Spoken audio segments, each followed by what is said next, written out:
Quand tu dis protéines à quelqu'un qui fait de la musculation, la première chose qui lui vient à l'esprit, c'est le mot muscle. Protéines égale muscle. Quand tu dis le mot protéines à quelqu'un qui n'est pas dans le milieu, la première chose qui lui vient à l'esprit, c'est le mot produit. Protéines égale produit dangereux pour la santé. Dans cette vidéo, je vais essayer de vous expliquer le plus simplement possible ce que sont les protéines, les différents types qui existent, quel est leur rôle dans l'organisme et la quantité quotidienne nécessaire, en espérant que ça vous aidera à mieux comprendre ou peut-être apprendre quelque chose de nouveau.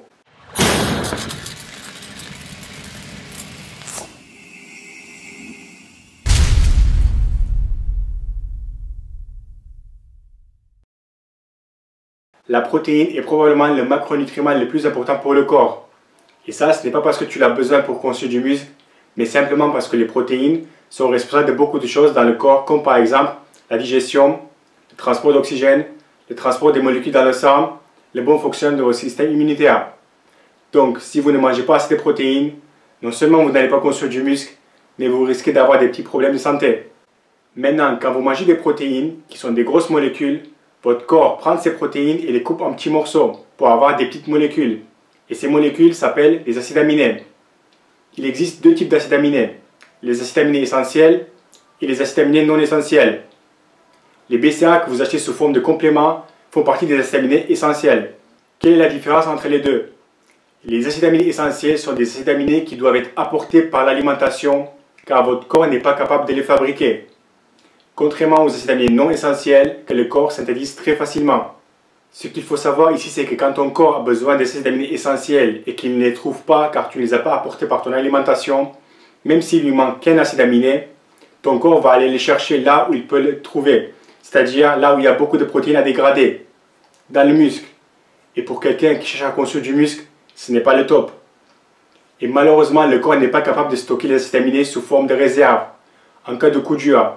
C'est donc important de fournir les acides aminés régulièrement. Mais attention, ça ne veut pas dire qu'il faut absolument manger des protéines toutes les 2 heures, car sinon ton corps va dégrader tes muscles. Non, le corps il est beaucoup plus intelligent que ça. Il existe deux types de protéines, les protéines complètes et incomplètes. Quelle est la différence entre les deux? Imagine qu'une protéine soit ton clavier d'ordinateur. Sur ce clavier, tu as plusieurs touches et quelques boutons. Ce sont des acides aminés. Quand tu as toutes les touches et boutons, tu as un clavier qui fonctionne correctement, une protéine complète. S'il te manque des touches, des acides aminés, c'est que tu as une protéine incomplète. Ça marche, mais tu ne peux pas tout faire. Comment savoir si la protéine que tu consommes est complète ou incomplète? C'est très simple. Quand la protéine provient d'une source animale, la protéine contient tous les acides aminés et est donc complète. Quand la protéine provient d'une source végétale, elle est donc incomplète. Sauf si c'est du soja, c'est la seule protéine végétale complète. Attention, si tu ne manges pas de produits animaux ni de soja, ça ne veut pas dire que tu ne consommeras jamais des protéines complètes. Non.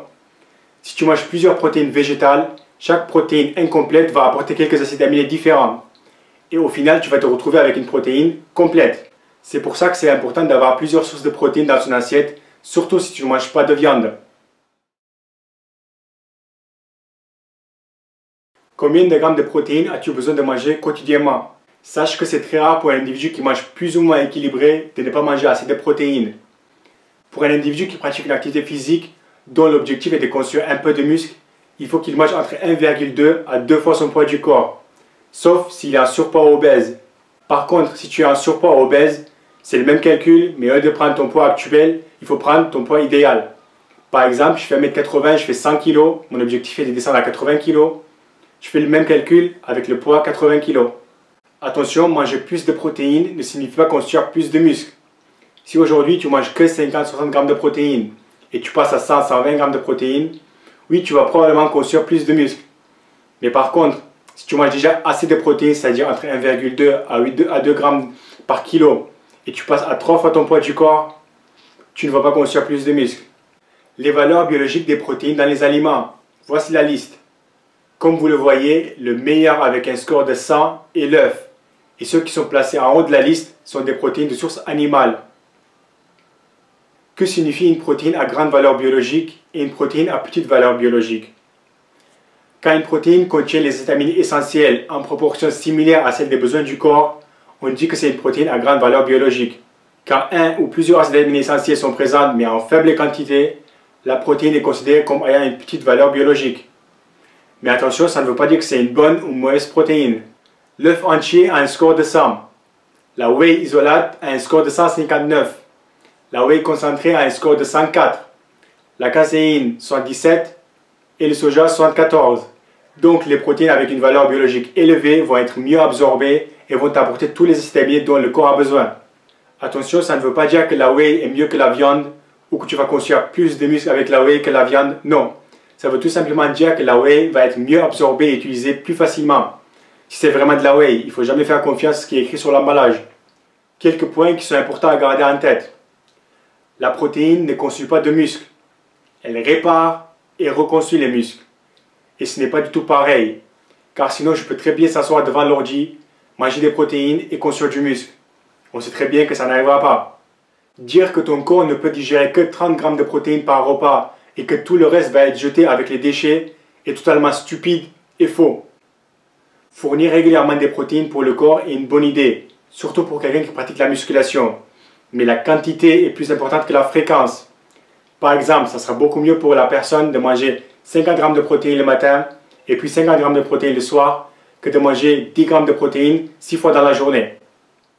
Tu n'as pas besoin de consommer de la whey juste après ta séance sous prétexte que tu as besoin de protéines à assimilation rapide. Tu crois que juste après ta séance, tu vas boire ta whey au bout de 10 minutes, tu vas voir les stéroïdes dans le sang? Non, ça ne marche pas comme ça. Quand tu bois de la whey, la plus grosse partie des acides sera présente dans le sang au bout de 1h30.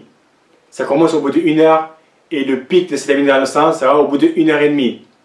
Donc si tu suis cette logique, tu dois boire ta whey avant la séance pour que les acides soient présents à la fin de ta séance. Et j'aurai bientôt un article sur ce sujet pour ceux qui sont intéressés. Manger beaucoup de protéines est mauvais pour les reins. Encore une fois, non. Tu peux très bien manger 100 grammes de protéines par jour sans problème. Sauf si tu as déjà un problème au rein et dans ce cas, il faut faire super attention. Voilà, si vous avez des questions, n'hésitez pas à me les poser. Sinon, merci et à la prochaine vidéo.